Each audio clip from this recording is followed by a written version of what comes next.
দিনাজপুরের ফুলবাড়ীতে এক সপ্তাহের ব্যবধানে পেঁয়াজের দাম কেজিতে 5 থেকে 8 টাকা পর্যন্ত কমেছে।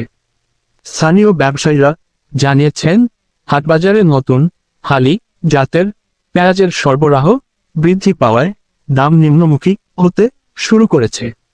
সোমবার 27 এপ্রিল সকালে ফুলবাড়ী পৌর বাজার ঘুরে দেখা যায়, বর্তমানে প্রতিটি দোকানে নতুন হালি পেঁয়াজ কেজি প্রতি 30 থেকে 35 টাকা দরে বিক্রি হচ্ছে, যা মাত্র এক সপ্তাহ আগে ছিল 40 টাকা। অন্যদিকে মৌসুমের শেষ দিকে থাকা পুরনো মুড়িকাটা পেঁয়াজ বিক্রি হচ্ছে 25 থেকে 26 টাকা কেজি দরে। স্থানীয় পাইকারি ব্যবসায়ী জয়ন্ত সাহা ও আইয়ুব আলী গণমাধ্যমকে বলেন, মুড়িকাটা পেঁয়াজের মৌসুম শেষ হওয়ায় বাজারে এর সরবরাহ কমে গিয়েছিল, ফলে গত সপ্তাহে দাম কিছুটা বেড়েছিল।